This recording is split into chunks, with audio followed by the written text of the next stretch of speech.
I'm not gonna cap, bro. I don't even remember making this, so I don't even know what this is about. I think I saw something about pros and cons and cultivation. Besides that, I don't know. What is this? You know who it is? Your boy Boofy, aka Boofy. Welcome back to another video. I took a tier 9 Dan pill, and I'm like, I feel like Zell yawned when he was trying to keep it down and low-key. If you like the videos, like, comment, subscribe. I got the beginning after the end review coming out soon. That's gonna be a long video. Wait, why do I have a blank screen? Why do I keep on doing this? What are we going over?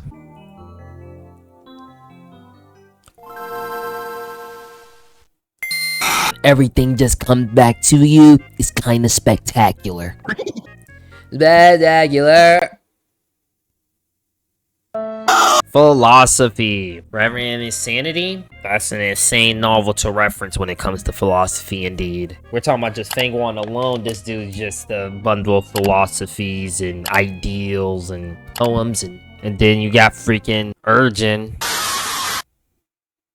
Oh my god, talk about the legend! Listen, we all know Urgent almost got that philosophy, especially when it comes to the mortal realms, especially when it comes to the immortal realm. You know what? Just throughout the whole novel. Like the poem Wanglin heard in the mortal village about the immortals, and then Wanglin related to that because he don't really want to cultivate. And I remember he was having that chat with Situnon when they finally linked up again. He was like, yo, bruh, like this cultivation shit ain't really good for me, twin, but fuck it, gotta do it anyway, you know what I mean? And I'm like, you real at it? Like, you real? Or Pursuit of the Truth, when he was talking about what is his Tao, and Suming just wanted to open his eyes, bro. Come on. Do you remember when Suming finessed the gods? And freaking finessed the fourth god of Berserker, and the second god of Berserker inheritance got that thunder and wind inheritance? It was something like that. It was legendary. There's a lot of philosophy in Reverend Insanity, but one thing it is like everybody is so idealistic and crafty and all have their own motive, and their motive is as strong as the MC. Everybody has so much depth to them. It's really unreal. It's really unreal. It's a really good book. Pros and cons. Now, I'm pretty sure what I mean by that is pros and cons in cultivation. I love some crazy shit, man. That's one thing, you know, I wanted to actually talk about this. Okay, so MC get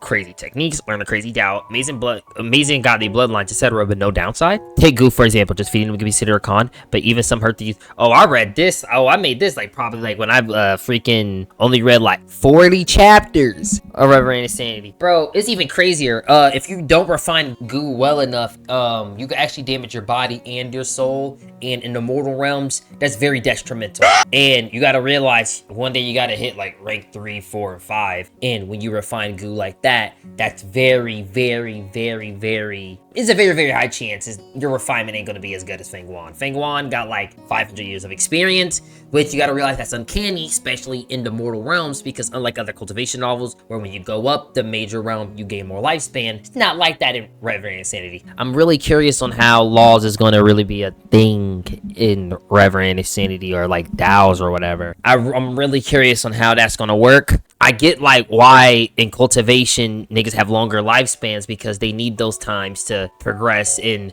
pondering the laws of the world and in the universe, you know, but the laws between heaven and earth. And Reverend Insanity is like, okay, you don't really start gaining like lifespan when you go up in cultivation to like I think rank 6, because they always say like longevity in the mortal realms before rank 6, unless you get like a longevity goo or some other crazy goo that extends lifespan, because there's goo of all kinds. There's some recipes that ain't even found. Fangwan be using recipes, or like goos that haven't been found in 150 years, recipes that hasn't been founded yet for another 250 years, and he be using them for himself. He don't share them, trust me.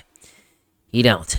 But I like how everything, even goo, got pros and cons. Like there could be a like one of the bone inheritance goos was like basically the nigga could be like Himimaru or whatever that dude name off of Naruto was back in Naruto, bruh. Basically, you could eject bones out of his you could eject bones out of your body using this goo, but it hurts the user because you're literally ejecting bones out of your body. So it's like, okay, cool, you're ejecting bones, you're shooting out bones as weapons and stuff like that, but you're puncturing opening your rib cage, your stomach and stuff like that, unless you have some crazy healing goo or you building some type of path towards that. And what path would that be? Is that even a blood path? Is there a bone path? Unless you're building a crazy crazy pathway, bro, you're screwed. What's a pathway? I'm not even getting into that. As cultivation is heavily based on Buddhist belief, you'll think there'll be a lot of pros and cons of cultivation, but nah, you just because like the whole yin and yang thing, negative pros, cons, you know what I mean? When there's a positive, there's a negative force. I could be wrong about the whole thing that yin and yang is seen like pros and cons. I'm pretty sure it is, but that does sound like some hippie shit. But I feel like it should be pros and cons. Like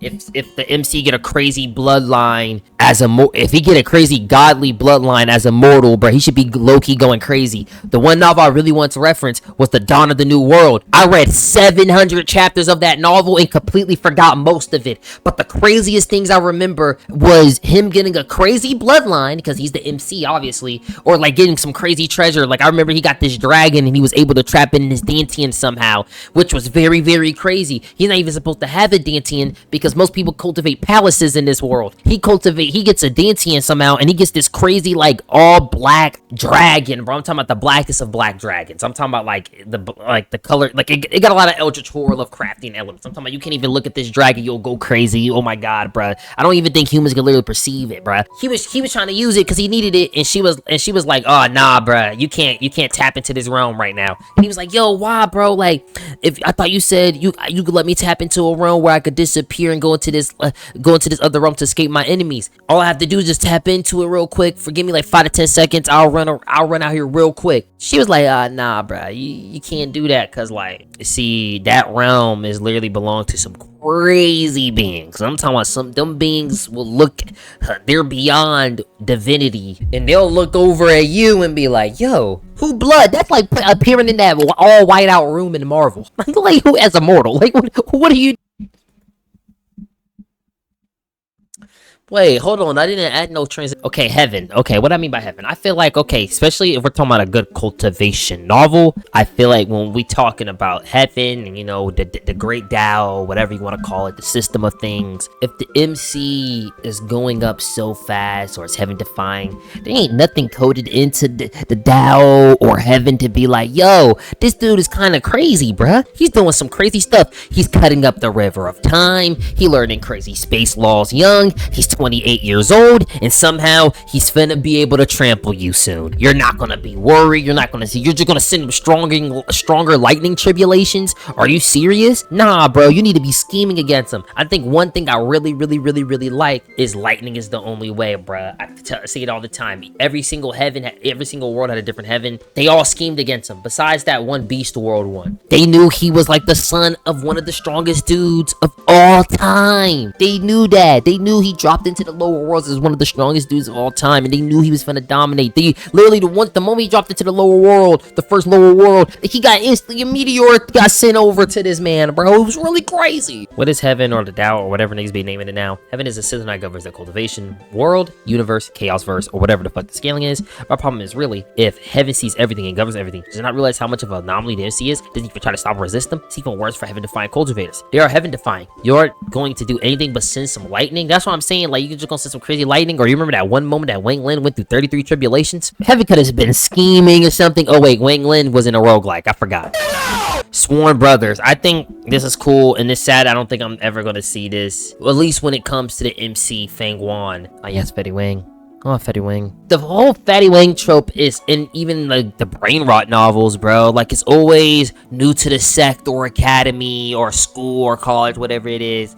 And you always have like a fat best friend. Ancient godly monarch did this. Man, stop, bro. Come on, bro. You can't copy the sauce and the flavor of the sauce Don, the boss Don, the dude who really did it, the dude who really perfected it, bro. Come on, it's Fetty Wang. You see the sharp teeth glisten? And look at the drip he sent to Don. Unique cultivation. You see the little liquor worm, bro. Look at the liquor worm. Look at it. It's so cute. It's so, oh my god, bro. Look at the liquor worm, bro. The 9-headed primeval liquor worm. Or was it the 9 eyes liquor worm?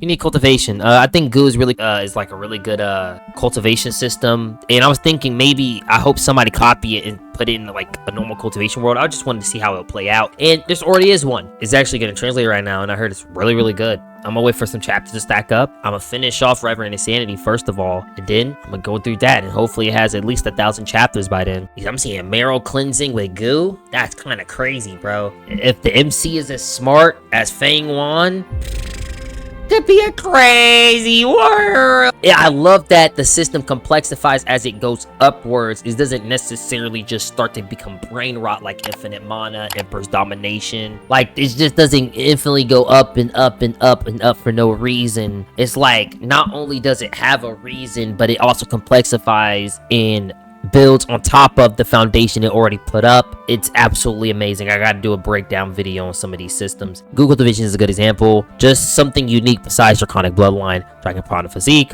the same fucking realm. Also, I think it should have an upside and downside in my opinion, but you do you. I love upsides and downsides, but if you want to make a brain rot power fantasy like Infinite Mana, as long as the writing good, just like the first 2,000 chapters of Infinite Mana, I'll gladly read it. Or Perfect World, low-key. You know what? I'm looking back. Is she how, bro?